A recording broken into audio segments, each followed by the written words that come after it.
halos kalahati ng panghanap buhay namin halos nawala na. Kasi kinuha ng San Miguel, yung pinaghahanap buhay namin. Bukod pa nga ron, lumayas yung hayop dito, kamukha ng hipon, nalimasag, isda. Gawa nung Naabala po. pagtatrabaho nila, laging labo tubig, laging napakaliwanag ng ilaw. Bukod pa ron, meron sila nilalagay na chemical sa mga tubig, kaya gano'n ang tubig, mas sobra ang kati ng tubig. Malaki pinagkaiba. Kasi noon sa dagat lang, okay na kami. Nakakasurvive na kami. Ngayon, mas madalas ang wala eh. Kaya nakaraan kami, buwang biyahe kami ng asim sa Malabon, kung saan-saan kami na para kumita. Dapat hindi ka nag-aalisan dito para lang kumipit. Nakakahuli na dapat kami. Yung wala pa yung San Miguel diyan, wala pa silang project na airport. Aerotropolis ba yan? Malaya kami nakakapangisda. Kasi yung lugar ng ginagawaan nila, mismo talaga yung doon ng pangisdaan na pinupuntahan namin. Ngayon bawal kami lumapit doon dahil dinadaanan niya ng barko. Noon kasi sinabing medyo mura isda pero maraming nahuli. Ngayon naman mahal siya pero halos wala nang mahuli. Pero mahal. Halos kalahati ng hanap buhay ng tao nga rito, nasabi ko nga kanina, halos kalahati ng hanap buhay na wala na. At dito, patuloy na nawawalang hayos, hindi nga namin mawalan kung ano mangyayari sa buhay namin dito, kung kami kusang alis o kung... Kasi nga, bukod pa nga rin sa ibon man, pag wala nang mato, lalaya sa hanap ng ibang Basta po muna. mapapaghanap buhayan, kami pang mga tao. Gagaya niyan. At dati pagka ganyang Tagaraw, mapasok ang Tagaraw, talaga may papangako mo na tindahan yung ikaw yung umutang sa tindahan ng mga halagang 500, bukas ko na babayar. Kasi paglabas mo sa gabi, siguradong may pamalit ka na, makakahuli ka eh. Kaya ngayon, mahirap mangako. Kadalasan pag uwi mo, ulam lang huli mo, logi. Dati 700 hanggang 1,000 sa araw kinikita namin. Pero ngayon bihira na kaming kumita ng ganun. Kasi nga, madalas hindi pa kami nalalabas kasi doon sa ibang pinamamalakayahan namin, wala eh. Talagang doon lang talaga kami dati. Noon pagka maganda ang pinaka-ano na yun, 800, 700, labas ang gastos doon. Ngayon, mapalad ka na kung maka-300 kang kita. Sa loob na 1 linggo, 2 beses ka lang titinda. Dito, ang kinakausap lang rito ng San Miguel Corporation nila, kapitan, yung mga mangisdan din na kinakausap. Meskin ako ang presidente ng mangisdan, hindi ako kinakausap. Kung sino lang ang kapitan dito, yun lang kinakausap. Kaya ngayon, ang kapitan, at saka San Miguel, magkadikit yan. Kami mga mangisda rito, hindi kami kinakausap dito. At totoo lang, ang San Miguel, ang nakikipag-ugnayan lang dyan, yung mga nanunungkulan dito. Hindi namin alam na kagaya itong, ito, tapat namin na to. Nabili na yan eh. Ayan, yung plus daan na yan. Nabili na ng San Miguel, dyan sila gagawa na parang dapuan ng ibon. Wala kaming mapapagdaig, dadaing namin yan. Oh. Ano mangyari sa buhay namin, wala rin. Sasabihin lang. Oh. Nag-usap na kami. Kami, paano naman sitwasyon ng mga isda? Sana man lang binibigyan nila ng oportunidad ng mga isda na, yung mga mangisda ko, bigyan natin ng ayuda kahit paano. Biski, sa buwan bigyan natin kalahating kabambigas. Nung may makain sila, gawa nga nung naapektuhan sila sa pagdaragat. Wala naman sila. Hindi inabisa sa mga mangisda ng nanunungkulan dito na mayroong ganyang proyekto ang SMC dito sa Bulacan.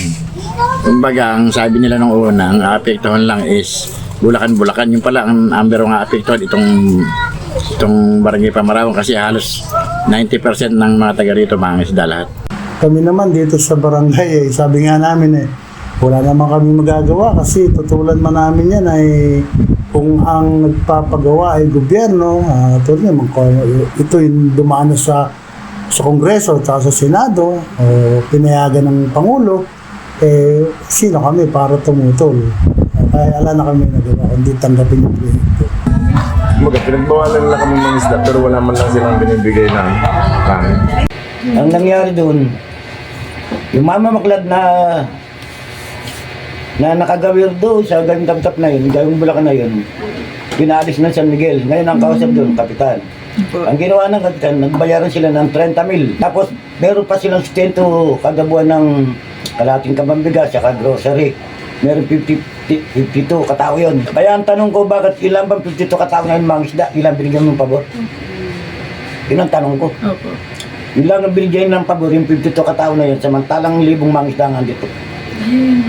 Sinabi niya Ba't hindi ka malulungkot nun? Ba't hindi ka mag-iisip? Isipin nga ninyo. Hindi sila na-compensate kasi ang katwiran ng San Miguel doon ay kung hindi man sila makapagtrabaho rito, pwede sila lumipat. Kasi ano sila, ala silang permiyang kwan. Hindi katulad ng baklad na istruktura na talagang doon mismo itinatayo yun sa lugar na yun. Ang ano po dyan, ang number one na parang tinutulungan lang nila yung mamamaklad. Mamamaklad lang. Kasi po, nabili nila yung mga Area. tinatayuan nila ng baklad. Binayaran nila, binibigyan nila ng monthly ng grocery, saka bigas. Tapos sila pa yung priority na mapasok sa mga trabaho. Totally, kaming mga mamamanti at saka yung isang samahan dito ng mga alamang, wala kaming nahitarya sa San Miguel na yun. Nung una, sabi, parang ano ko na marami daw makikinabang dahil kukuha ng magtatrabaho. Paano? Dito, pangkaraniwan naman dito. Siyempre, mga elementary graduate lang. Yung pangakong trabaho, yun yung hindi pa nila natutupad. Na nagre-reklamo nga kami bakit yung mga security guard nyo, bakit yung mga ano nyo, puro tiga rule na sa talitip. Bakit kami wala? Actually, dati meron kaming mga bankero na nagagamit nila, pero ngayon tinanggal pa nila, inalis pa nila. So, doon kami parang na-upset dahil sabi ko bakit gano'n, ang usapan natin na magpapasok kami ng trabahador dyan sa inyo para sila yung mga nawala ng baklad, sila yung mga napatanggal nyo. 30 mil lang naman ang binayad nila. Samantalang habang pa ng paghahanap buhay nyo. Gano'n yung 30 mil, isang bola, ubusin. Samantalang habang pa ng nakikinabang. Isipin mo na. Kaya wala nang magawa yung mga isda natin. Gawa nga nung masasagisaan yung pwesto nila. Kaysa nga nang mawala, di pagbayaran na maging pera man na kahit paano. Pero dapat, kung halimbawa, kung binibigyan nila yung yung mamamaklad, dapat ganun din kami. Kasi mas apektado kami. Sila nga, nabayaran yung pwesto nila. Tapos meron pa silang buwanan na nakakamit ng mga grocery. Isang kabang bigas, tapos mga 2 timbang mga dilata, kung ano-ano. Bahala kayo sa buhay, maghanap buhay kayo. Wala man lang kaming nabanggit, mga kabarangay. Sa susunod na taon, meron tayong lipatan, meron kayong hanap buhay ng lipatan, wala siya sa amin. Mukhang tuloy-tuloy ang ano ng ano. Ala kaming, yung sabi nilang bawat pamilya bibigyan ng parang ayuda o biyaya. Nagkakaroon dito ilan lang, pero hindi lahat. Kaya nga sabi ko rin sa San Miguel, nakatutok po kayo sa doon sa tinanggalan nyo ng instructor. Pero yung ginawa nyo sa barangay namin, domino effect yan. Hindi lang po yung mismong baklad na may-ari ang apektado. Pag wala na kami mamaklad, walang mabibili yung aming tindera. Pag wala nang mabili yung tindera namin dito, wala nang isasakay yung aming bangkang pampasero. O pag wala nang isinakay yung bangkang pampasero namin, wala nang isasakay yung e-trike namin dito. So, domino effect, lahat apektado, pero nakatutok sila doon lang sa mga natanggalan ng trabaho. Ayun, nung nabangga nila, pinagdala ng biscuit at grocery, nabangga nila yung bangka. Walang nila nga abutin na yung bangka, talo na sila.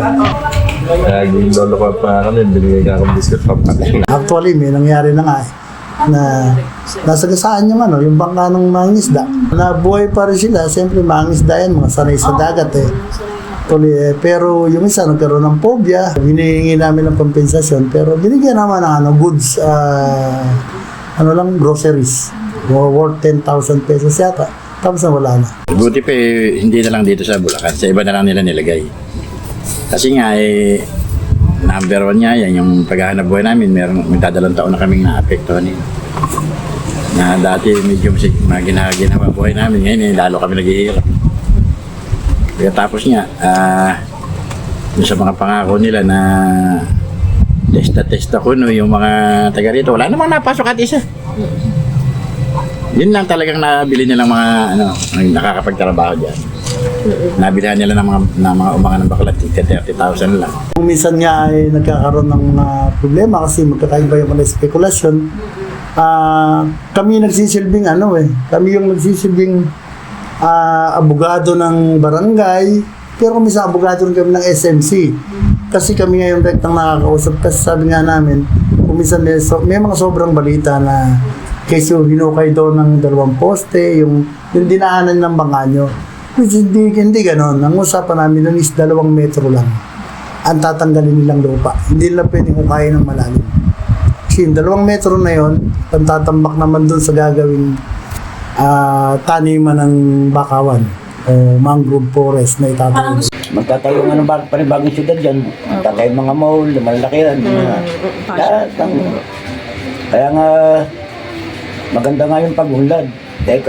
Kaso nga, kung makakasira ka naman sa kalikasan, bukod pa nga sa tao. Kaya napakapangit.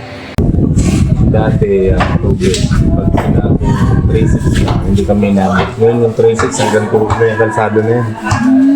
Nilulubog na yan. Kumbaga yung tubig niya halos na doble. Iniisip namin na sa ngayon na ito ay tinayuan na ng airport, yun nga, pangunahin yung problema sa high tide na dati yun kasi ay kumbaga napapasok siya ng tubig. Napapasok siya ng tubig.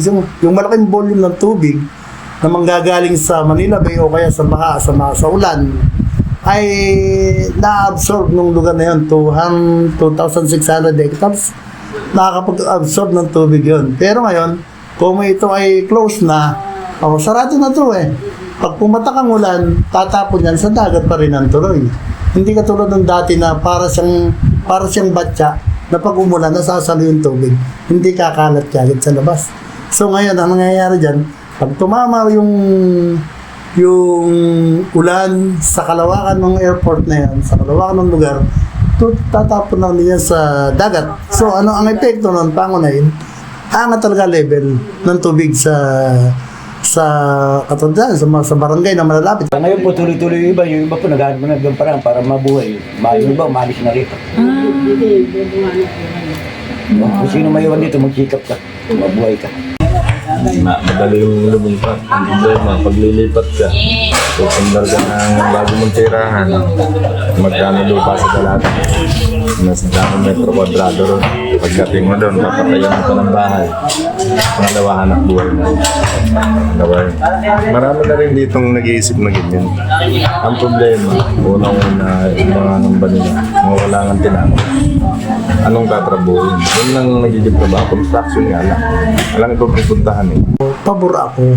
Kasi nga, para sa buong bansa eh, kung masacrifice man yung amin lugar, pero kung ito'y para sa kaunlaran ng bansang Pilipinas, okay lang yan.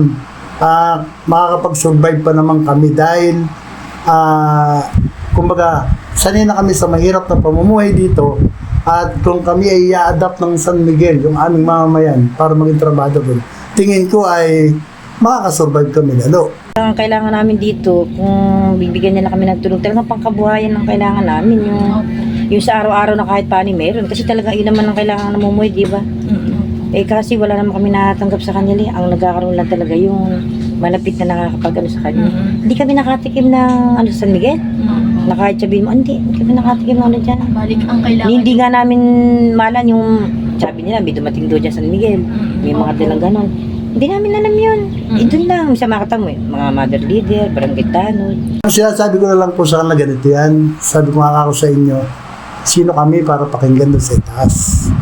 Actually, nag-usap-usap na tayo, hindi din tayo ng opinion, pero ang mas higit na dapat na nakipaglaban sa atin dyan, unang-una, yung mga nasa Kongreso, yung mga nasa Senado, yung matatasang posisyon na sila rektang nakikipag-usap, na dapat bago nila ginawa yan, ay kinausap muna ang mga tao kung okay lang na sa inyo. Pero wala kasing konsultasyon sa tao. Nung nagkonsultasyon sa tao, sinabi na lang na itatayo po namin yung airport namin. Kung masagasaan namin kayo dyan, alis po na kayo dyan, ha. At anong araw na San Miguel, pirmado ng kamukha ng mayor, Ligo, pirmado lahat, at sa National National Project yan.